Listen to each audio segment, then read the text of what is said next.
Welcome to PV Legal's daily newsletter. I'm your host. Today's case raises a question that strikes at the heart of both anti-corruption law and constitutional liberty. Can the state prosecute a citizen twice for the same act of corruption simply by splitting a single FIR into two separate charge sheets?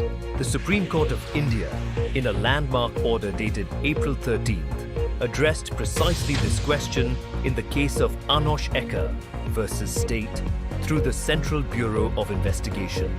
Here are the facts. Ekka, a former cabinet minister of Jharkhand, was alleged to have amassed assets worth a staggering rupees 57 crores. This was against a pre-check valuation of barely rupees 10 lakhs. The CBI alleged illegal acquisition of prime land around Ranchi, a palatial bungalow, and large tracts of tribal lands. These were in violation of the Chota Nagpur Tenancy Act, transferred in his wife's name through false affidavits and in connivance with revenue officials. Now here is where it gets legally interesting. The CBI filed not one, but two separate charge sheets from the same FIR. The cases covered the same check period, the same transactions, and the same properties. Ekka was convicted in the first case, and after spending over 4 years in custody, the Supreme Court itself suspended that sentence and granted him bail in 2023. Then came the second conviction. 7 years rigorous imprisonment in the split charge sheet case. The Jharkhand High Court refused bail, and that brought Ekka before the Supreme Court once again. A division bench of justices, Vikram Nath and Sandeep Mehta, heard the matter. The appellant's senior counsel raised a constitutional bombshell that this second prosecution amounted to double jeopardy. This is prohibited under Article 20 of the Constitution of India.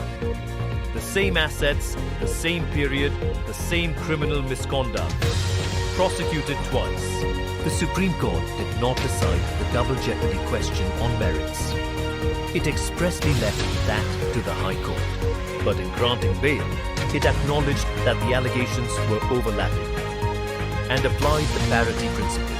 Since sentences in the first case were already suspended, the same logic must apply here. The court also attached a meaningful condition. Ekka must file an undertaking to cooperate in restoring tribal land to its rightful owners. A powerful signal that restorative justice accompanies formal criminal process. The takeaway? This judgment sends a clear warning to investigating agencies. Splitting a single FIR into multiple charge sheets may well run into the constitutional wall of double jeopardy.